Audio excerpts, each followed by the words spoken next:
ناظرین، حزب اللہ نے سرحد پر اسرائیلی فوجیوں کے ایک اجتماع کو ایک ایسے وقت میں نشانہ بنایا جب اسرائیلی فوج نے سائرن بجانے کا اعلان کیا۔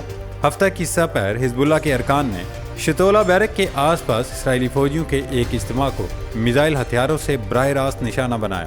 اس سے پہلے اسرائیلی فوج نے کہا کہ اس نے رات کے وقت لبنان سے شمالی اسرائیل میں شتولا کے علاقے تک 5 شوٹنگ اور میزائل حملے کیے گئے۔ حزب اللہ کو معلوم ہوا کہ اب اسرائیلی افواج اسی مقام سے حملہ آور ہوگی، تو انہوں نے تیاری پکڑ لی اور جوابی وار کے لیے انتظار کیا۔ وہاں اسرائیلی افواج کو بھی علم ہوا کہ حزب اللہ نے کمر کس لی ہے، اس لیے انہوں نے سائرن بجانے کے لیے ایک وفد کو بھیجا تاکہ آس پاس کے یہودی علاقوں کو آگاہ کیا جائے۔ اس دوران اسرائیلی فوج نے مسلسل حملے جاری رکھے تاکہ حزب اللہ کی جانب سے تب تک خاموشی رہے جب تک سائرن نہ بج جاتے، لیکن حزب اللہ جو کہ ایک طویل عرصے سے برسر پیکار ہے، ان کو یہ جال سمجھ آ گئی۔ جو ہی یہ فوجیوں کا دستہ روانہ ہوا تو 2 حملے کیے گئے۔ ایک حملہ براہ راست فوجی دستے پر کیا گیا اور دوسرا حملہ پورے اجتماع پر کیا گیا۔ یوں دونوں دستے تباہ و برباد ہو گئے اور سائرن بھی نہیں بجایا گیا۔ دوستو، جب حزب اللہ نے ایسے مزید حملے کیے اور کامیابیاں حاصل کی تو پہلی بار اسرائیلی صدر منظر عام پر آئے اور ایک خوفناک بیان داغ دیا، جس سے اسرائیل کی شکست خوردہ ذہنیت کا اندازہ ہوا۔ اسرائیلی صدر اسحاق ہرتسوگ نے کہا کہ ان کا ملک ایک خونی اور مشکل جنگ لڑ رہا ہے۔ آپ دیکھیں کہ یہ بیان اس جنگ کے 6 مہینے مکمل ہونے کے بعد جاری کیا جا رہا ہے۔ جنگ کا محرک بننے والے حماس کے 7 اکتوبر حملے کا حوالہ دیتے ہوئے اسرائیلی صدر نے کہا کہ کل اس کے 6 ماہ پورے ہو رہے ہیں، لیکن ہم نے اس جنگ میں بہت کچھ کھویا ہے اور آج بھی کھو رہے ہیں۔ ان کا کہنا تھا ہمارے اپنے ہی اس جنگ کو بڑھاوا دیتے آ رہے ہیں، جس کی وجہ سے ہمارے اپنے لوگ ہی مر رہے ہیں۔ دوستو، اسرائیلی صدر کا امور مملکت میں کردار نہ ہونے کے برابر ہوتا ہے۔ اسرائیلی صدر کا بیان جس وقت سامنے آیا ہے، وہیں دوسری جانب ہزار اسرائیلیوں نے انتہا پسند وزیر اعظم نیتن یاہو کی جانب سے غزہ جنگ سے نمٹنے کے طریقے کے خلاف احتجاج کیا ہے اور انہیں کرسی بدر ہونے کا کہا۔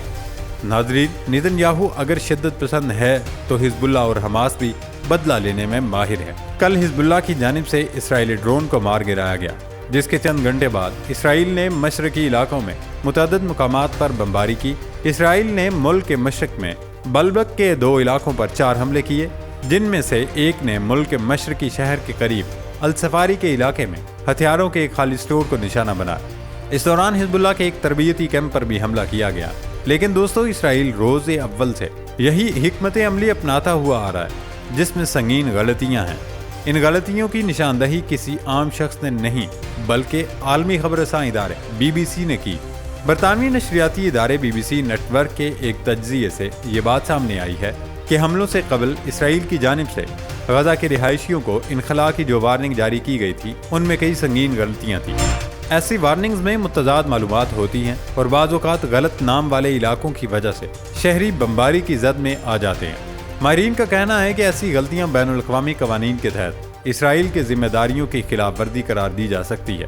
بین الاقوامی انسانی قانون کے مطابق حملہ آور قوتوں کو ان حملوں کی مؤثر پیشگی وارننگ دینا لازمی ہوتی ہے تاکہ سول آبادی کو جانی نقصان سے بچایا جا سکے۔ لیکن خود اسرائیل اپنے لوگوں کے لیے سائرن تو بجا دیتا ہے، لیکن باقیوں کو یوں ہی مرنے دیا جاتا ہے۔ اس طرح حزب اللہ نے اپنے وارننگ نظام کو شہریوں کو خطرے سے نکالنے میں مدد دینے کے لیے بنایا گیا۔ یہ نظام غزہ کے نقشے کو سینکڑوں نمبر والے بلاکس میں تقسیم کرتا ہے۔ حزب اللہ اور حماس نے بلاکس کا ایک انٹریکٹیو آن لائن نقشہ تیار کیا جو صارفین کے جغرافیائی محل وقوع کا تعین کرتا ہے، جن میں ان کا براہ راست مقام اور وہ بلاک نمبر دکھایا جاتا ہے جس میں وہ واقع ہیں۔ لیکن ان تمام علاقوں میں اسرائیل نے انٹرنیٹ بند کر دی، جس کی وجہ سے ان نقشوں تک رسائی ممکن نہیں ہو رہی، جبکہ اسرائیل خود ان نقشوں کو اپنے مقاصد کے لیے استعمال کرتا آ رہا ہے اور اس کا انکشاف BBC نے خود کیا۔ اسرائیل ایسے نقشوں سے لوگوں کی لوکیشن معلوم کرتا ہے، یا جہاں لوگوں کی تعداد زیادہ ہو تو وہاں حملہ آور ہوتا ہے تاکہ زیادہ سے زیادہ لوگ مر سکیں۔ ناظرین، ان خبروں کے علاوہ کچھ دیگر اہم ترین خبریں بھی سامنے آ رہی ہیں۔ آپ کو یاد ہوگا دنیا بھر کے مسلم ممالک میں ان تمام پروڈکٹس کا بائیکاٹ مہم شروع کیا گیا تھا جو اسرائیلی فوج کی مدد میں پیش تھے۔ ان میں ایک پروڈکٹ میکڈونلڈ بھی تھا جو اللہ تعالیٰ کے عذاب کی نظر ہو گیا۔ میکڈونلڈ نے باقاعدہ فلسطینیوں پر طنز بھی کیا تھا اور لکھا تھا کہ ہمارے پاس چکن ہیں، ٹینٹس نہیں۔ اس کے علاوہ اسرائیلی فوج کو مفت میں کھانا فراہم کرتے ہوئے لکھا تھا یہ فوج حق کی جنگ لڑ رہی ہے۔ اب میکڈونلڈز کارپوریشن نے اسرائیل میں میکڈونلڈز کے